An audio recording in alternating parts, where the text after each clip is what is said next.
TGT PGT Sanskrit interview में आपको demo देने के लिए कहा जाता है। कई लेसन्स मैं आपको सिखा चुकी हूँ कि किस तरह से डेमो देना है। आज मैं आपको बता रही हूँ कि यदि आप चाहते हैं कि शुचि पर्यावरणम कक्षा 10वीं का जो पहला पाठ है उसका आप डेमो देना चाहें तो किस तरह से आपको डेमो क्लास देनी चाहिए ताकि आपका इंटरव्यू अच्छा बन पड़े और आप अच्छे अंकों से सफल हों। तो इसके लिए सबसे पहले प्रस्तावना क्या करनी है आपको कि बच्चों शहरी जीवन की सबसे बड़ी समस्या क्या है। उत्तर मिलेगा बढ़ता हुआ प्रदूषण। दूसरा प्रश्न बनता है प्रदूषण बढ़ने के क्या कारण हैं। तीसरा इन सब से बचने के लिए मनुष्य को क्या करना चाहिए। हमने 2 प्रश्न बनाए। तीसरा समस्यात्मक प्रश्न है हमारा, शहरी जीवन की सबसे बड़ी समस्या क्या है, प्रदूषण बढ़ने के क्या कारण हैं और इन सब से बचने के लिए मनुष्य को क्या करना चाहिए। इसी बात को हम संस्कृत में पूछ सकते हैं कि नगरीय जीवनस्य बृहत्तमा समस्या का अस्ति। नगरीय जीवनस्य बृहत्तमा समस्या का अस्ति। वर्धमानम प्रदूषणम, बढ़ता हुआ प्रदूषण। दूसरा प्रश्न है वर्धमानस्य प्रदूषणस्य किम कारणम अस्ति। वर्धमानस्य प्रदूषणस्य किम कारणम अस्ति। अस्य निवारणाय मानवः किम कर्तव्यम्। अस्य निवारणाय मानवः किम कर्तव्यम्। अद्य वयं शुचि पर्यावरणम् इति नामकं पाठं पठिष्यामः। इतना बोल करके आपको शीर्षक लिख देना है, शुचि पर्यावरणम्। इस पाठ में आधुनिक कवि श्री हरिदत्त शर्मा जी ने शहरों में बढ़ते हुए प्रदूषण और उसके दुष्प्रभाव पर चिंता व्यक्त करते हुए कहा है कि शहरों में वायु प्रदूषण, जल प्रदूषण, ध्वनि प्रदूषण और भूमि प्रदूषण, सभी प्रकार का प्रदूषण इतना बढ़ गया है कि वहां रहना दूभर हो गया है, कठिन हो गया है। ऐसे में कवि चाहता है कि वह कुछ पल के लिए गांव की सीमा पर जाए जहां पर हरे भरे पेड़ हों, नदियां हों, झरने हों, पक्षी चहचहाते हों, अर्थात कुछ पल वो प्रकृति की गोद में सुकून से बिता सके। इन्हीं भावों को उन्होंने इस संस्कृत गीत में बद्ध किया है, जिसका वाचन हम इस प्रकार करेंगे। दुर्वहमत्र जीवितं जातं प्रकृतिरेव शरणं शुचि पर्यावरणं शुचि पर्यावरणं महानगर मध्ये चलद निषत् कालायस चक्रं मनः शोषयत तनु पेशयत भ्रमति सदा वक्रं दुर्दान्तैर्दशनैरमुना स्या नैव जनग्रसनं शुचि पर्यावरणं शुचि पर्यावरणं। दूसरा श्लोक कज्जलमलिनं धूमं मुञ्चति शतशकटीयानं वाष्पयानमाला सन्धावति वितरन्ति ध्वानम् यानानां पङ्क्तयो ह्यनन्ता कठिनं संसरणं शुचि पर्यावरणं शुचि पर्यावरणं। इस प्रकार आप बढ़िया से इसका वाचन करेंगे तो बहुत अच्छा प्रभाव पड़ेगा। वाचन अनुवाचन के बाद नंबर आता है उसके भावार्थ का, अर्थ का। कैसे करना है। दुर्वहम अत्र जीवितम जातम। दुर्वहम कठिन, दुर्वह दूभर, अत्र यहाँ, कहा शहरों में, जीवितम जीवन, जातम मीन्स हो गया है, यहाँ जीना कठिन हो गया है। प्रकृति ही रेव शरणम, प्रकृति ही प्लस एव, प्रकृति ही शरणम, शरण है, सहारा है।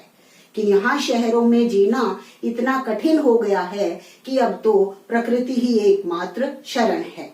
शुचि पर्यावरणम, क्योंकि वहाँ पर्यावरण पवित्र है।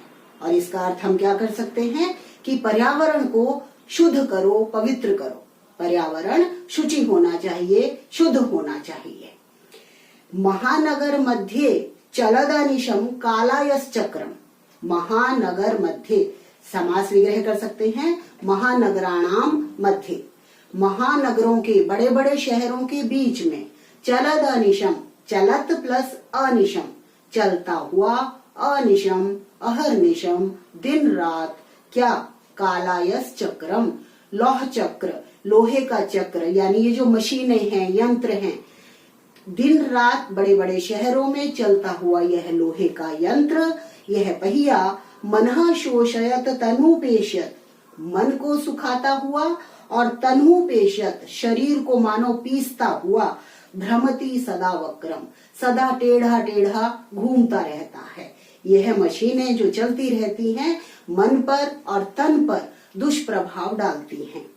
दुर्दांतहि दशनहि अमुना, इस अमुना मीन्स इसके, दुर्दांतहि भयंकर, दशनहि दांतों से, किसके भयंकर दांतों से, पहियों के, मानो पहियों के दांत ऐसे भयंकर हैं कि स्यात नैव जनग्रसनम, स्यात न एव, ना हो जाए, जनग्रसनम मानव विनाश, मनुष्यों का विनाश ही ना हो जाए इन भयंकर दांतों से। इसलिए शुचि पर्यावरणम, पर्यावरण को शुद्ध करना है, पवित्र करना है। तो इस तरह से हमने इसका अर्थ बता दिया। अब व्याकरण की दृष्टि से हम इसमें क्या क्या समझा सकते हैं। सबसे पहले है दुर्वहम अत्र, दुर्वहम मत्र, यहाँ पर संयोग है दुर्वहम प्लस अत्र। दुर्वहम अत्र जीवितम जातम प्रकृति रेव, प्रकृति रेव, संधि विच्छेद विसर्ग संधि, प्रकृति प्लस एव, जातम में जन धातु प्लस कत प्रत्यय, जन कत जातम हो गया है। शब्द आप ले सकते हैं चलद अनिशम, इसका संधि विच्छेद होगा चलत प्लस अनिशम। त को द हुआ है व्यंजन संधि या जशत्व संधि, यहाँ आपको नाम बताना है। और अनिशम यानी अहर्निशम, ये अहर्निशम से बना है दिन रात। और इसका समास विग्रह कैसे होगा, अहच निशाच। कौन सा समास होता है च वाला, द्वंद्व समास। अब यहाँ आपसे पूछा जा सकता है कि आप कह रहे हैं द्वंद्व समास है ये, अहच निशाच, तो इसका समस्त पद तो अह निशे होना चाहिए, लता लते निशा निशे, पर ये अहर निशम क्यों आया। यहाँ आपको स्मार्टली आंसर देना है और बताना है कि द्वंद्व समास तीन तरह का होता है, इतरेतर द्वंद्व, एक शेष द्वंद्व और समाहार द्वंद्व। यहाँ पर इतरेतर द्वंद्व नहीं है, ये यहाँ समाहार द्वंद्व है, इसलिए इसका समस्त पद अहर्निशम बना है। यदि आप इस तरह का कुछ अलग से बताएंगे और इस तरह से आप डेमो देंगे कि आप अपनी विद्वत्ता उनको दिखा सके, पहले ही ऐसा शब्द लिखें, सोच कर जाएं कि पैनल कुछ प्रश्न पूछे आपसे वहां से, ऐसा काम आपको करना है और आप उस समय फिर उत्तर देकर उनको प्रभावित कर सके। स्वयं ही आपको क्रिएट करनी है ये चीज। आप इसको स्किप भी कर सकते थे, लेकिन नहीं, हम तो चाहते हैं कि पैनल हमसे क्वेश्चन पूछे, इसलिए हम ऐसा कोई काम अपने डेमो में अवश्य करें।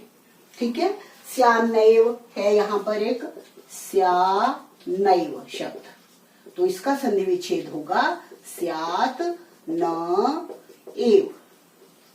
इतने हिस्से में व्यंजन संधि, त को न हुआ है, पंचम वर्ण हुआ है, और न प्लस एव में वृद्धि संधि हुई है।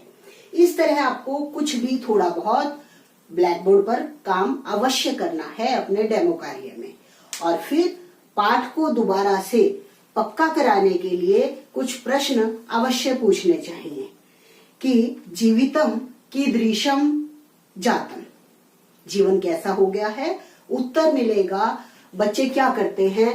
अब श्लोक देखा, दुर्वहम अत्र जीवितम जातम, तो प्रश्न हमने बनाया जीवितम कीदृशम जातम।